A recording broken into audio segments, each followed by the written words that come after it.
Okay, so let's take a look down here now at this ultimate theorem for this section. This is the theorem, and it kind of incorporates everything that we've talked about thus far. Here's what it says. Suppose that T is a C1 transformation. So that was the idea that the partials, all the partials are, first partials are continuous. And we'll suppose that its Jacobian, which we just saw how to calculate in the last video, is non-zero. Let's say that T maps a region S in the UV plane onto a region R in the XY plane. Suppose that F is continuous on R, and that R and S are type 1 or type 2 plane regions. So they're easy regions we could set up bounds for. If we suppose that T is 1-to-1, which we also talked about in one of the early videos for this section, except perhaps on the boundary of S, then I can make the following claim. All right, so take a look at what we have here. Our goal is going to be to take an integral of a function f of xy being integrated here in the xy plane. So that dA kind of again represents like a dx dy. We're not sure the order yet, but it's over that region R in the xy plane. And we might look at that integral and go, gosh, I don't know, that's a tough integral. Maybe we try to set up bounds for it, it just doesn't work well, we can't find antiderivatives easily, and maybe we're getting really stuck. Just like what happened in Calc 1 before he introduced the U substitution.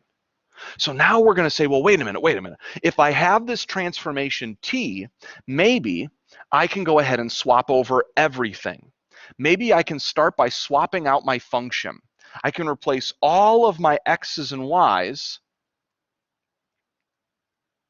with stuff with u's and v's.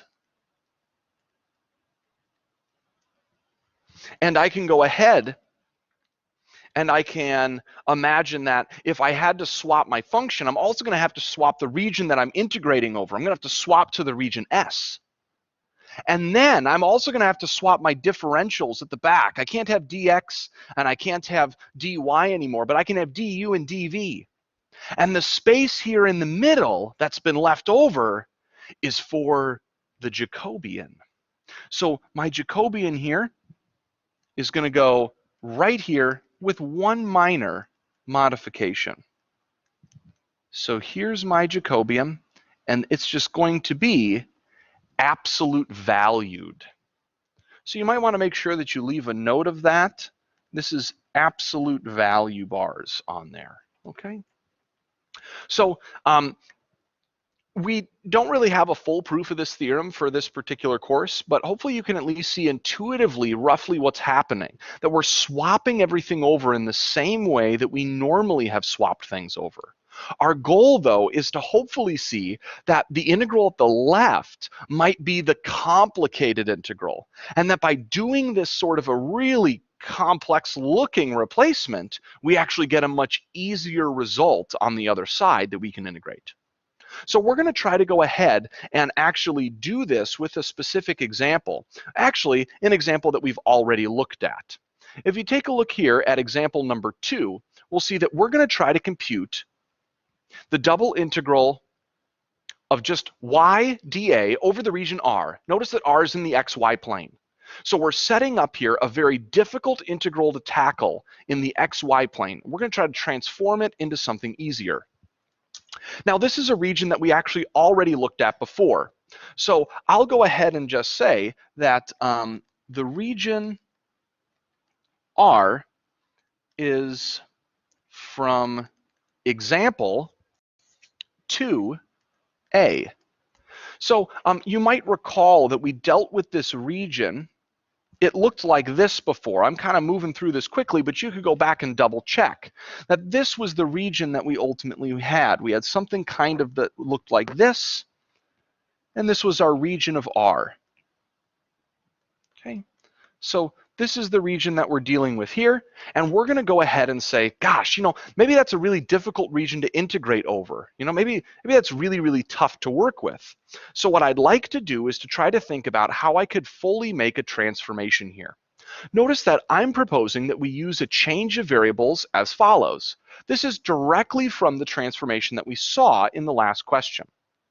All right, so here's what I could go ahead and actually attempt to do. if I was thinking about how I would actually perform this sort of a change, I would think about it in the following sense. I would say, okay, if I want to follow this theorem that I have up above, I would first have to think about how I can change my function over. Like, what does that mean I'm going to be integrating instead? Well, if here I was integrating y, it seems like now I'm just going to be integrating 2uv. So that seems like a pretty simple switch. I know that if I'm going to be integrating here, I'm going to have to change my region. And we already kind of saw what this region transformed into back on example 2. So I can go ahead and actually see the following. So I'll say this. We know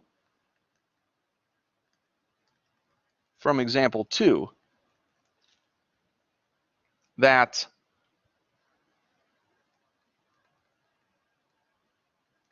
the transformation t, which took in u's and v's, and it spat out x's and y's using the formulas that we have above, we know that that transformation creates R from the region S, which you might recall was something in the UV plane where U went from 0 to 1 and V went from 0 to 1. So this is something that we already know. So this would actually make it a lot easier to go through and to fully understand how we would deal with this conversion. Because once I have this, I can think very clearly about what the region S is going to look like. So the region S that we are integrating over is going to be in the UV plane, and it goes from 0 to 1, 0 to 1. So it's this region. This is our region S. Okay. And I can now see that, well, this is pretty easy to find bounds on. I already have the bounds. They're sitting right there. So again, I've been able to change the function, and I understand how to change the region. I'm going to need the Jacobian, though, and then I can put in my differentials. So let's calculate the Jacobian. So we calculate the Jacobian of t. So let's see, that would look like,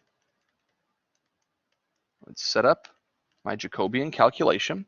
Remember, I'm going to have to do kind of like the gradient of the x formula, first with respect to u, then with respect to v. So if I take the derivative of this with respect to u, I'm going to get 2u. If I take the derivative with respect to v, I get negative 2v.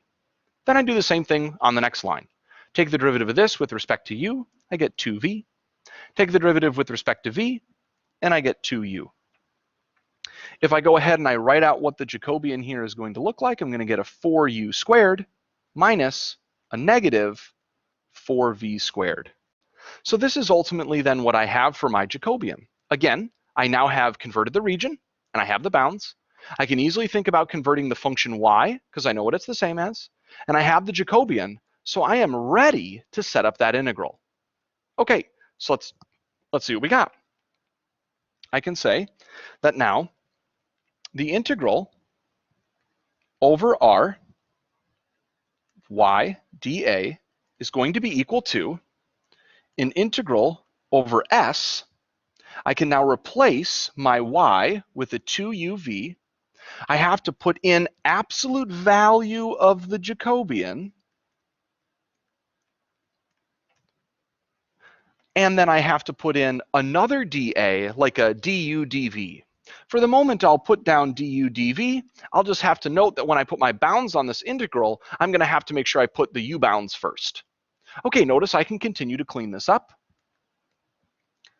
It looks like here these absolute value bars aren't really necessary. I know that 4u squared plus 4v squared is always going to be positive. And if I think about the bounds on u for my region of S, clearly it goes from 0 to 1, and the v bounds also go from 0 to 1. So that's not too terribly difficult at all. If I was to go ahead then and take a look here at how I would actually attempt to integrate this, I just kind of deal with it slowly. Maybe I could start by distributing this stuff so that way I could actually turn this into an integral with just a bunch of things being added. So I'd have like an 8u cubed v plus an 8v cubed u. I have my du dv. So from here, I could go ahead and I could just do my double integral calculation. Let's see. If I'm going to be integrating with respect to u first, I'm going to get 2u to the fourth v plus 4v to the third u squared. I have to evaluate that from 0 to 1 and then integrate again. If I'm plugging in 1s for all the u's, I'm going to get a 2v plus a 4v cubed. And when I plug in 0, I get a bunch of zeros. Now I can go ahead here and I can deal with the exact same thing, now just integrating with respect to v. So here I'm going to get a v squared plus a v to the fourth. I'm going to evaluate from 0 to 1. And then I can easily see here that I just end up with 2.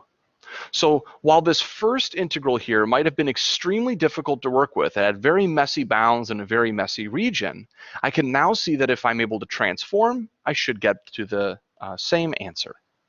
Now, in my notes up online, what you'll see is that I actually put in a lot of additional work to show how I would actually convert my starting red region into this blue region, because I may not always already know from a previous example how I would make that conversion happen.